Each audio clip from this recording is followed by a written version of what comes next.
अधूरी हसरतों का इल्जाम हर बार हम पे लगाना ठीक नहीं। वफा खुद से नहीं होती, खता ईवीएम की कहते हो। Chief election commissioner Rajiv Kumar का ये शेर उस समय काफी ज्यादा सुर्खियों में रहे थे मीडिया हाउसेस में। ईवीएम पर पूछे जाने सवाल के जवाब में उन्होंने कहा था कि रात में सोच रहा था कि ईवीएम पर तो कम से कम एक सवाल जरूर आएंगे, इसी के लिए हमने ईवीएम पर एक शेर लिख कर लाया है। उन्होंने कहा कि अधूरी हसरतों का हर बार इंजाम मुझ पर लगाना ठीक नहीं, वफा खुद से नहीं होती, खता ईवीएम को देते हो। लेकिन आज द वाइड में एक रिपोर्ट छपी है कि 140 से ज्यादा लोकसभा सीट पर डाले गए वोट से ज्यादा गिनती के समय वोट निकल कर आए। इस पर chief election commissioner Rajiv Kumar बिल्कुल खामोश है, यानी उनकी तरफ से इस पर कोई जवाब नहीं दिया गया है कि ऐसा क्यों हुआ कि डाले गए वोट से ज्यादा वोट गिनती के समय निकल कर आए। और इतना ही नहीं, बाकी बचे लोकसभा सीट में कुछ लोकसभा सीट को छोड़ दिया जाए तो वहां पर डाले गए वोट से कम वोट गिनती के समय निकल कर आए। यानी कि कुछ जगह पे जितना वोट पड़ा उससे ज्यादा निकल के आ रहे हैं, तो कुछ जगह पर जितना वोट पड़ा उससे कम निकल कर आ रहे हैं। इस त्रुटि और इस विसंगतिया के लिए कौन जिम्मेदार है? इस पर स्पष्ट जवाब चीफ इलेक्शन कमिश्नर की तरफ से आना चाहिए या नहीं आना चाहिए, आप खुद डिसाइड कर लीजिए। लेकिन अभी तक चीफ इलेक्शन कमिश्नर की तरफ से इस पर कोई भी स्पष्ट जवाब नहीं आया है। चलिए हम इस खबर को सबूत के साथ विस्तार से बताते हैं कि कौन सी लोकसभा सीट पर कितना वोट पड़ा और गिनती के समय कितना वोट ज्यादा निकल कर आया। हम एविडेंस के थ्रू जानेंगे, लेकिन उससे पहले हम 2019 के लोकसभा के चुनाव की कुछ कहानी बता दें। 2019 के लोकसभा चुनाव में डाले गए वोट और गिनती के में निकल कर आए वोट में भी विसंगति देखने को मिली थी। द क्विंट ने इस पर अपना बाजाबता एक रिपोर्ट छापा था। द क्विंट के इस रिपोर्ट छपने के बाद एसोसिएशन फॉर डेमोक्रेटिक रिफॉर्म्स, चुनावी पारदर्शिता पर नजर रखने वाली संस्था, ने सुप्रीम कोर्ट का दरवाजा खटखटाया। सुप्रीम कोर्ट में याचिका दायर की गई, सुप्रीम कोर्ट में सुनवाई हुई और सुनवाई के दौरान इलेक्शन कमीशन ऑफ इंडिया ने तमाम दावे को खारिज कर दिया। उन्होंने कहा कि मीडिया रिपोर्ट्स में जो खबरें छपी है या याचिकाकर्ता की तरफ से जो दावे पेश किए गए, वो हमारी तरफ से जारी किया गया अनुमानित आंकड़ा था और अनुमानित आंकड़ा और अंतिम आंकड़े में फर्क होते हैं।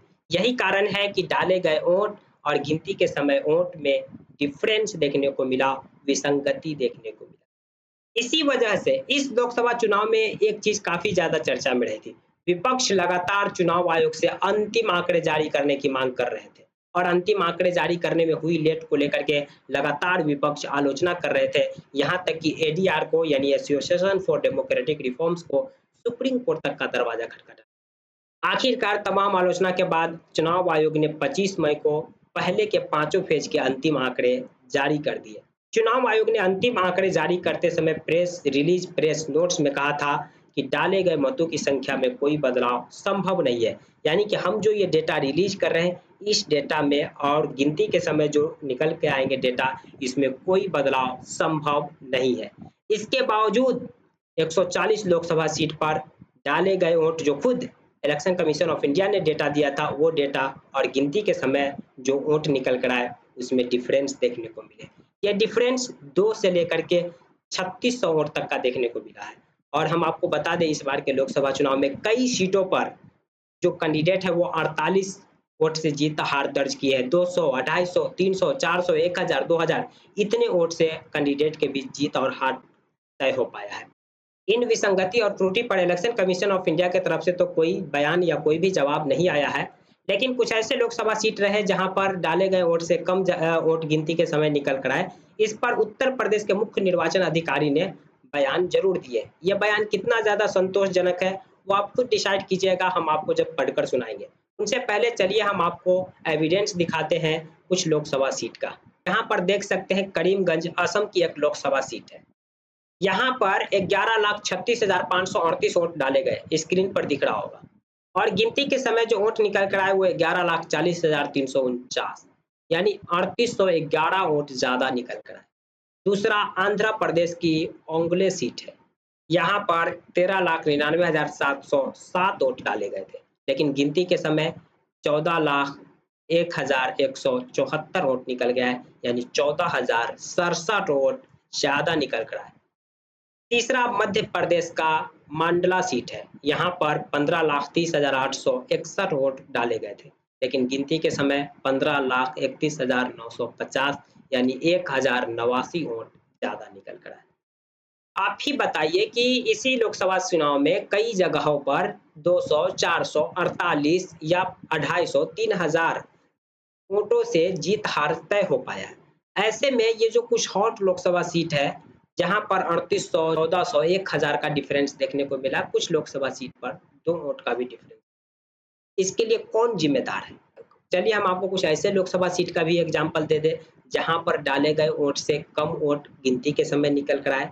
इसमें तमिलनाडु की सीट है, जहाँ पर 14,30,778 वोट डाले गए थे, लेकिन गिनती के समय 14,13,947 वोट निकल कर आए, यानी कि 16,791 वोट कम निकल कर आए। दूसरा असम की सीट है, असम के सीट पर 12,40,306 वोट डाले गए थे, गिनती के समय 12,29,546, यानी कहने का मतलब 10,760 वोट कम निकल कर आए। इनके अलावा जो तीसरे नंबर पर है वो उड़ीसा की सीट है। उड़ीसा में ढेंकनाल सीट पर 11,93,460 वोट डाले गए थे, गिनती के समय 11,84,033 वोट निकल कर आए। यहाँ पे भी 9,027 वोट का डिफरेंस देखने को मिला, यानी उतने वोट कम निकल कर आए। बताइए इसके लिए कौन जिम्मेदार है? क्या चुनाव आयोग को इस पर स्पष्ट जवाब देना चाहिए कि नहीं? यहाँ पर बताना चाहिए कि नहीं कि ये ऐसे कैसे हुआ कि हम वोट कितना डाले और निकल कर कितना आया? कहीं पे बढ़ गया तो कहीं पे घट गया। ऐसा कैसे हुआ और इसके लिए कौन जिम्मेदार है? चुनाव आयोग को इस पर स्पष्टीकरण देना चाहिए कि नहीं? चलिए हम आपको जो चुनाव आयोग की तरफ से जवाब आया है कम वोट को लेकर के वो पढ़कर सुनाते हैं। अधिक वोट क्यों पड़ गए इस पर चुनाव आयोग ने अभी तक कोई भी जवाब नहीं दिया, लेकिन जो कुछ सीट पर जो कम वोट देखने को मिले, यानी कि वोट जितना पड़ा उससे कम वोट गिनती के समय निकल कर आए, इस पर उत्तर प्रदेश के जो मुख्य निर्वाचन अधिकारी है उन्होंने अपना जवाब दिया है। चलिए हम उस जवाब को पढ़कर सुनाते हैं। उत्तर प्रदेश के मुख्य निर्वाचन अधिकारी ने कहा कि आयोग के आंकड़ों में गिने गए मतों की संख्या में कमी दिखाई दे सकती है, क्योंकि कुछ मामलों में कुछ मतदान केंद्रों पर डाले गए मतों की गणना आयोग द्वारा जारी मौजूदा प्रोटोकॉल जो विभिन्न मैनुअल और हैंडबुक में दिए जाते हैं के अनुसार नहीं की जाती है। ये जवाब उत्तर प्रदेश के मुख्य निर्वाचन अधिकारी की तरफ से आया है कम वोटों को लेकर, यानी कि चुनाव आयोग ने जो बताए थे कि इतना वोट डाले गए लेकिन गिनती के समय कम वोट कर निकल कर आया, इस पर उन्होंने स्पष्टीकरण देते हुए ये जवाब दिया।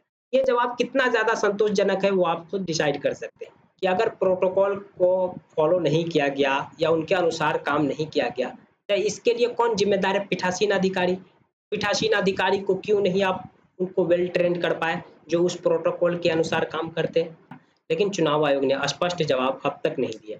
जानकारी पसंद आई तो प्लीज़ वीडियो को लाइक कर दीजिए, चैनल को सब्सक्राइब कर दीजिए। अगर आप हमें फेसबुक पेज पर देख रहे हैं तो फेसबुक पेज को फॉलो करना न भूलें। Thank you for watching.